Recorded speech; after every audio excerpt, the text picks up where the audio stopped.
民间故事：男子去上坟，却撞见乞丐偷吃祭品。乞丐这里面是个活人。明朝末年，高阳县西眼镇有位李员外，他出身寒微，自幼饱尝生活的艰辛，长大后发愤图强，凭借着过人的经商天赋，迅速积累起财富，一跃成为县里的富贵人家。一时间，登门拜访者络绎不绝。李员外心地纯善，深知底层百姓的不易，毕竟他自己就是从困苦中一步步走来的，因而他常常开仓放粮，救济周边穷人，是城里远近闻名的大善人。李员外的妻子张氏与他自幼相识，一同长大。张氏双亲早逝，多年来一直借住在姑姑家，二人情根深重。在李员外还是个穷小子时，张氏便毅然决然地嫁给了他。多年来，夫妻二人携手历经风雨，感情非但没有丝毫褪色，反而愈发深厚。然而，家家都有一本难念的经，虽说夫妻二人日子过得富足，可一直未能生育子女，这让他们愁眉不展。于是，李员外暂且放下手中生意，带着妻子四处寻医问药。但凡听闻哪里有医术高明的郎中，二人必定前往医室。但数年过去，张氏的肚子依旧毫无动静，这可把张氏急坏了。她常常暗自垂泪。张氏哭泣着对丈夫说：“夫君，都怪我，连个孩子都怀不上。依我看，你还是再娶一房吧，不然将来这偌大的家业，无人继承，可如何是好？”可李员外对妻子情深意笃，心里再也装不下旁人，怎会有再娶的念头？他摇了摇头，安慰道：“夫人切莫伤心，我定会找到法子，让咱们拥有自己的孩子。我是绝不会再娶他人的。”听到丈夫这般深情的话语，张氏既惭愧又感动。随后，李员外对外放出消息，若有人能治好张氏的病，李家愿意1000两白银作为酬谢。此消息一经传开，外界瞬间沸腾。要知道，1000两银子可不是小数目，寻常人别说挣这么多钱，见都难得一见。很快，李家便迎来众多奇人异事。李员外十分客气地将众人迎进门，各种方法都尝试了一遍，却始终未见成效。夫妻二人满心无奈。翌日，一位仙风道骨的老道士来到李家，声称自己有办法治好张氏的隐疾。李员外见老道士一副世外高人的模样，赶忙上前恭敬地躬身行礼。老道士微微点头，说道：“李员外不必多礼，久闻李员外心地善良，故而贫道特来相助，绝非为了那身外之物。”李员外闻言，心中一阵欣喜。近来上门之人，大多是冲着骗取银两而来，而老道士一来便表明不图钱财，看来是真心想要帮忙。李员外点头说道：“既然如此，李某先谢过道长。若我妻子的病能痊愈，道长便是我李家的大恩人，日后李家定当厚报。”很快，张氏得知消息，来到内堂，见到道士的装扮，他心中也多了几分希望。只见道士轻轻将手搭在张氏的手腕处，片刻后皱起了眉头。他缓缓开口：“夫人这病颇为棘手，但对贫道而言也并非难事，只是所需时间会长一些。”听到道士的话，夫妻二人激动得浑身颤抖。随后，老道士表示要去夫人的房间进行医治，二人连忙在前引路。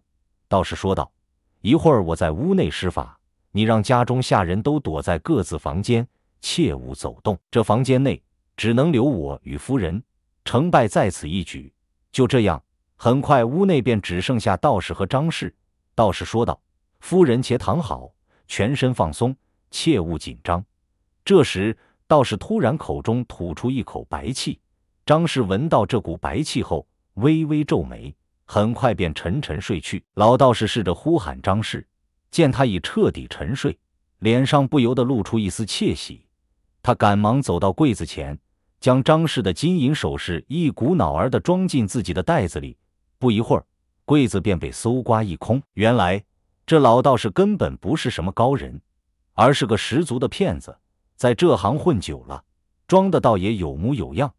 很快，老道士小心翼翼地打开门，见外面果然空无一人，心中暗自窃喜。他大摇大摆地离开了李家。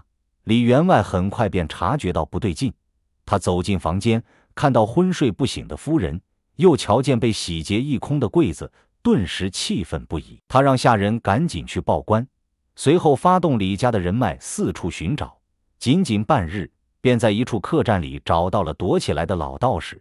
老道士见自己被发现，只好乖乖招认，随后被抓进了大牢。经历此事，李员外夫妇失望至极。这段时间上门的人不少，可真正有本事的一个都没有，全是冲着骗取银两而来。就在这时，下人来报说外面有个老乞丐想借宿，看着十分可怜。李员外听后点头应允。原来李员外特意在偏院修建了几间屋子，专门用来接济穷苦之人。若有人遇到难处，可在此暂住一段时间。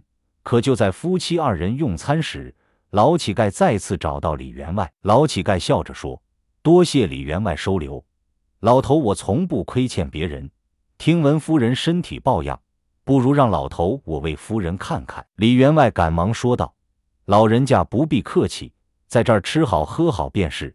您的心意我们心领了，只是我夫人的病太过罕见，恐怕难以医治。”但老乞丐执意要为张氏看病。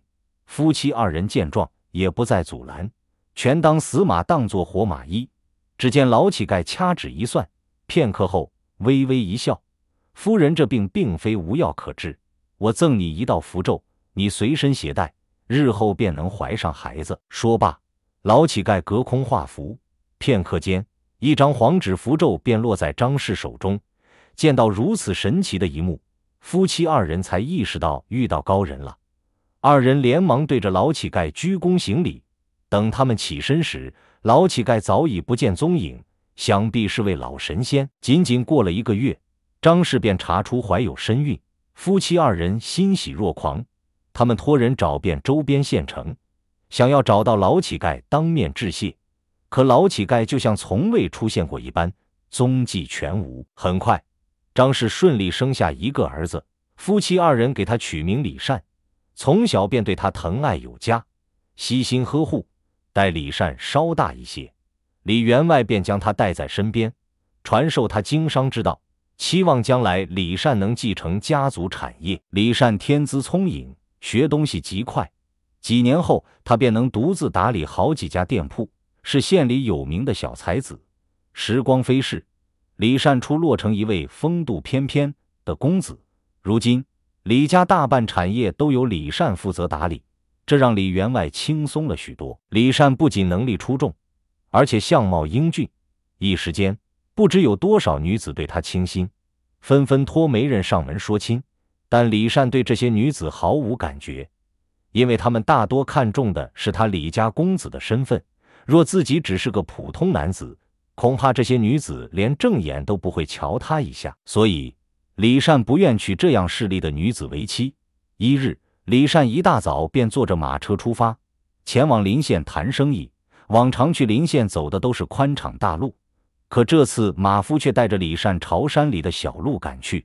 马夫解释说，山路更近，能早点到达。李善听后也没多想，可马车走着走着，突然停了下来。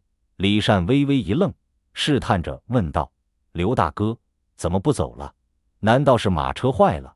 话音刚落，马夫刘同掀开帘子，手中握着一把明晃晃的匕首，这可把李善吓了一跳。刘同说道：“少爷，对不住了，有人出钱要买你的命。虽说李家待我不薄，但那笔钱我一辈子都挣不到，所以只能得罪了。”说罢，刘同便要动手。李善叹息道：“别人给的，我李家也能给你，此事当真没有转圜的余地了。”刘同缓缓摇了摇头。李善见状，说道：“也罢，今日我便成全你，但能否让我在临死前吃顿饱饭，也算是你还了李家的恩情。”刘同点头道：“行，我给你1顿饭的时间。”说完，刘同守在车外，李善从包袱里掏出干粮，慢慢吃了起来，还分给刘同一些。刘同也不客气，接过来便大口吃着。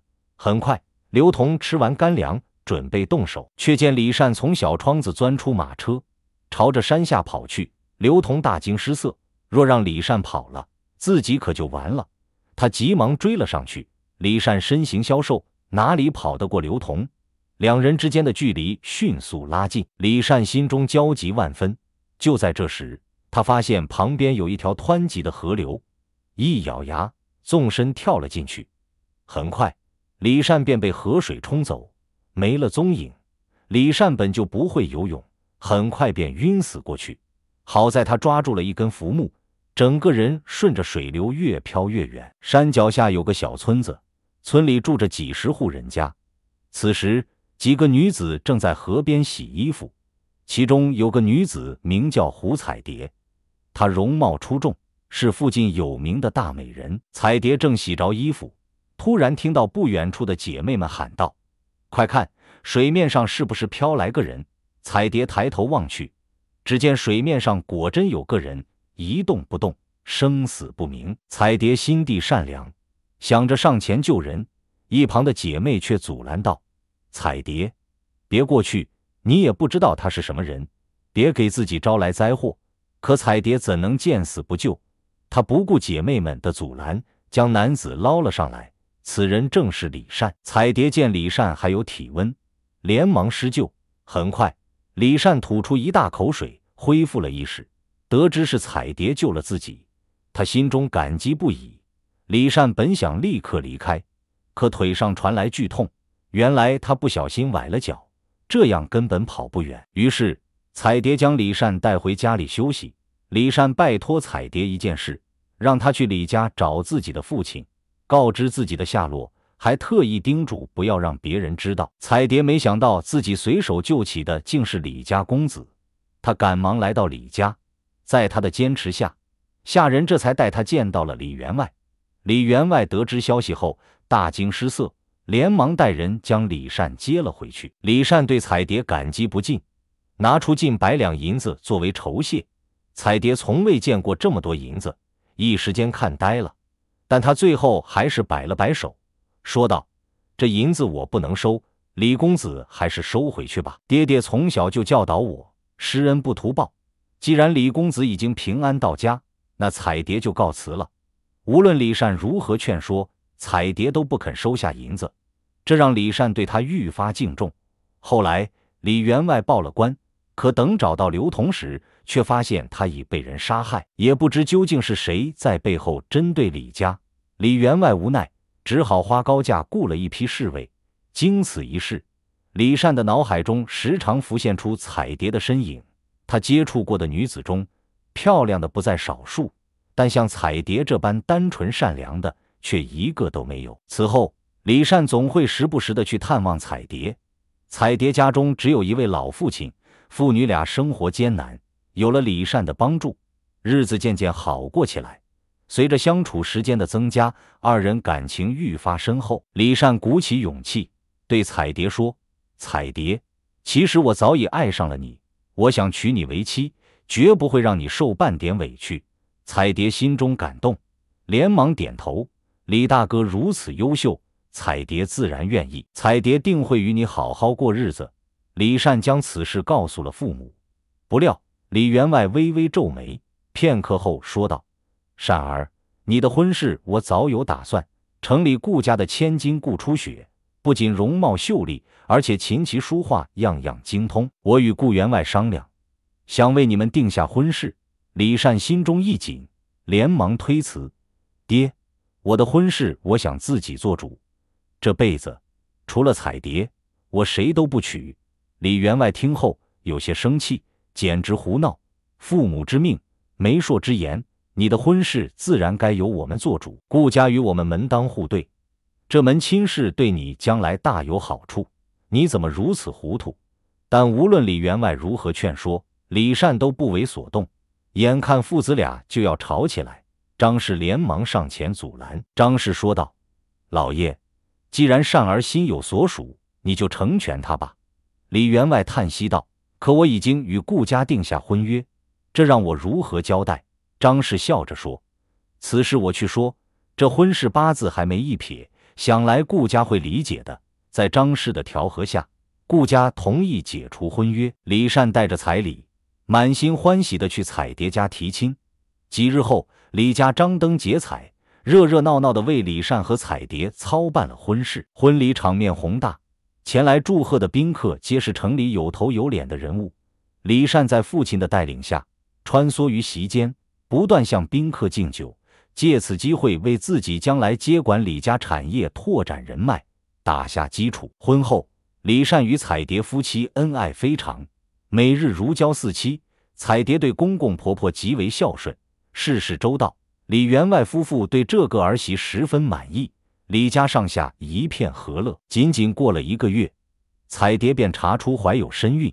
这一喜讯瞬间传遍李家，上至老爷夫人，下至家丁丫鬟，无不欢喜雀跃。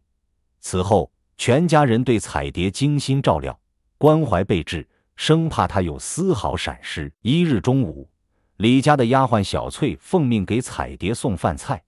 当她行至一处无人的拐角时，神色诡秘地从怀中掏出一包药粉，迅速搅拌在饭菜里。随后，她若无其事地端着饭菜走进彩蝶的房间。几日后，彩蝶突然感到腹部一阵剧痛，犹如刀绞。李家急忙请来郎中诊断。郎中仔细检查后，面色凝重地告知众人，彩蝶腹中的胎儿早已夭折多日，而且因为这次变故，彩蝶的身体落下了难以治愈的隐疾，日后再也无法生育。听到这个噩耗，李家众人悲痛万分，李善心中更是疑云重重。他总觉得此事蹊跷，于是开始着手仔细调查府上的下人，尤其对几个丫鬟重点排查，一心想要揪出那个陷害妻子的罪魁祸首。然而，经过一番深入调查，却毫无头绪。此事犹如石沉大海，让人摸不着头脑。自从得知自己无法生育后，彩蝶整日以泪洗面，沉浸在无尽的痛苦之中。若不是李善日夜陪伴在侧，耐心劝慰，彩蝶恐怕早已因过度悲伤而做出傻事。李员外夫妇见彩蝶无法生育，心中也跟着焦急万分。他们将李善唤到跟前，语重心长地说道：“善儿，如今彩蝶身体出了状况，可我李家的香火不能断。我和你爹商量着，再给你说一门亲事，也好为家里开枝散叶。”李善听后，眉头紧锁，坚决地说道：“娘，此事还是往后放一放吧。我相信彩蝶的身体会慢慢恢复的。”见李善态度如此坚决，李员外夫妇也不好再勉强，此事便暂时搁置下来。然而，这消息还是很快传到了彩蝶的耳中。彩蝶心中满是苦涩与愧疚，她匆匆找到丈夫，诚恳地说道：“夫君，都怪我肚子不争气，你还是听爹娘的话，再娶一房妻子吧，可别因为我一个人耽误了李家的大事。”李善却毫不犹豫地摇头拒绝：“彩蝶，我心里只有你，再也装不下别人，我一定会想尽办法治好你的隐疾。”彩蝶深知丈夫是在安慰自己，心中虽感动，但为了李家，她还是瞒着李善，主动找到公婆，表示愿意为丈夫再定一门亲事。李员外夫妇见彩蝶如此深明大义，心中不禁涌起一股暖流。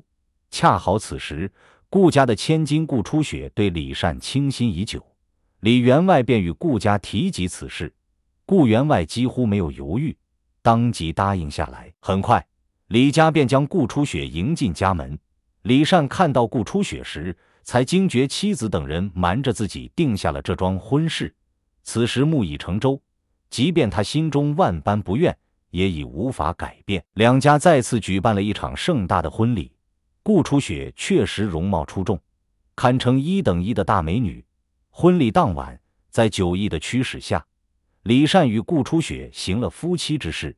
又是1个月过去，顾初雪查出怀有身孕，这一消息再次让李家上下沉浸在喜悦之中。为了确保顾初雪和胎儿的安全，张氏亲自守在她身边，悉心照料，事无巨细。彩蝶也不计前嫌，主动前去帮忙，展现出她的善良与大度。然而，李善虽然娶了顾初雪，但他对顾初雪的关心远远不及对彩蝶那般用心，这让顾初雪心中很不是滋味。尤其是自从自己怀孕后，李善晚上从未与她同睡过，总是前往彩蝶的房间，这让顾初雪觉得自己在李善心中可有可无。妒火中烧的顾初雪悄悄将小翠唤到跟前，在她耳边低声吩咐了几句。一日，李善从店铺出来，路过一家客栈时，看到了让他义愤填膺的一幕：几个壮汉正对着一个老乞丐拳脚相加，老乞丐蜷缩在地上，双手抱头，不停地求饶。可那几个壮汉丝毫没有停手的意思。李善急忙上前，大声喝止：“住手！这老人家究竟怎么招惹你们了？你们竟下此狠手！”那几个壮汉抬头一看，认出了李善的身份，连忙解释道：“原来是李公子，这老乞丐吃霸王餐，我们若不给他点教训，以后这生意还怎么做？”李善闻言，从怀中掏出一锭银子扔了过去，几个壮汉接过银子，顿时眉开眼笑，心满意足地离开了。李善走上前，轻轻扶起老乞丐，又给了他一些散碎银两，足够他维持1个月的生计。李善万万没有想到，自己这一次不经意的善举，日后竟会给自己带来巨大的帮助。李善回到家中，却见李家上下乱作一团，他急忙走进屋内，眼前的景象让他如遭雷击，彩蝶竟然去世了，而郎中却查不出任何死因。李善与彩蝶夫妻情深，看到这一幕，顿觉一阵热血涌上心头，眼前一黑，晕死了过去。众人见状，赶忙将李善抬到床上，全力抢救。几日后，李家为彩蝶举办了一场隆重的丧事。自彩蝶去世后，李善整日失魂落魄，神情恍惚。每当心中烦闷时，他便会前往彩蝶的坟前，对着墓碑倾诉衷肠。有时，他甚至会在妻子坟前守上一整夜。李员外夫妇看着儿子如此痛苦，心中也是悲痛万分。一日，李善带着彩蝶生前最爱吃的饭菜来到坟前，他拿起一大坛酒，仰头灌下，很快便有了醉意。只有在醉意的麻痹下，他的内心才能稍稍轻松一些。就在这时，一个老乞丐摇摇晃晃地走了过来。老乞丐看到坟前摆放的烧鸡，二话不说，伸手就拿起来吃。李善见状，顿时怒火中烧，大声怒喝：“你这人怎么如此无礼！这是给我妻子的祭品，你还不快放下！”老乞丐却一边大口吃着，一边回头笑道：“这里面埋的是个活人，为何要把他下葬呢？”李善闻言，浑身一震，连忙问道：“你怎么知道我妻子还活着？你可知道欺骗我的后果？”老乞丐笑着说：“老头，我从不亏欠别人，前几日你赠我银两，今日我便来报答你，治好你妻子。”说罢，老乞丐对着坟包轻轻一挥手，神奇的事情发生了，坟上的土自动向两边分开，露出了下面的棺材。紧接着，棺材缓缓打开，彩蝶安静地躺在里面，宛如沉睡一般，脸色依旧透着一丝红润。老乞丐对着彩蝶隔空一点，一道金色光芒瞬间没入彩蝶体内，随后彩蝶竟然奇迹般的缓缓睁开了眼睛。李善见状，激动得浑身颤抖，他飞奔过去，与彩蝶紧紧相拥，夫妻二人喜极而泣。待他们平复心情，想要感谢老乞丐时，却发现老乞丐早已消失得无影无踪。彩蝶醒来后，告诉李善，这一切都是小翠所为，但他也不知道小翠是受谁指使。李善听后，立刻命人将小翠抓来审问。小翠吓得瑟瑟发抖，不敢再有丝毫隐瞒，如实说出了幕后主使正是顾初雪。当晚，顾初雪正准备入睡，突然听到房门外传来一阵轻微的响动，他警惕地问道：“这么晚了，是谁在外面？”然而门外一片寂静，没有任何回应。顾初雪心中充满疑惑，他缓缓走到门前，小心翼翼地打开门。就在门打开的瞬间，一张惨白的脸出现在他眼前，正是本该死去的彩蝶。顾初雪吓得魂飞魄散，双腿一软，瘫倒在地，屎尿失禁。他一边拼命往后退，一边惊恐地求饶：“彩蝶，求求你放过我吧！我知道错了，我不该害你。”这时，李善带着众人气势汹汹地走进来。李善目光冰冷，怒声说道：“你这个恶毒的女人，竟然做出如此丧尽天良的事！今日就是你的报应。”顾初雪这才发现彩蝶并没有死，她难以置信地尖叫道：“不可能！你明明中了毒，那毒无药可解，你怎么会还活着？”原来这一切都是顾家蓄谋已久的阴谋。这些年来，李家在生意场上蒸蒸日上，抢走了不少顾家的生意。顾家怀恨在心，便打算暗中除掉李善，以断李家的发展之路。没想到李善命大逃脱了，一计不成，顾家又想出联姻的主意，企图从内部瓦解李家。可李善对彩蝶一往情深，这让顾初雪心生杀意。而且顾初雪根本没有怀孕，她不过是买通了郎中，制造了怀孕的假象，以此来稳固自己在李家的地位。真相大白后，顾家一干人等被绳之以法，关进大牢，受到了应有的惩罚。令人惊喜的是，经历了这场劫难后，彩蝶的身体竟然奇迹般的逐渐恢复。后来，她为李善生下了一儿一女，从此李善一家过上了幸福美满的生活，一家人相互扶持，和和美美，尽享天伦之乐。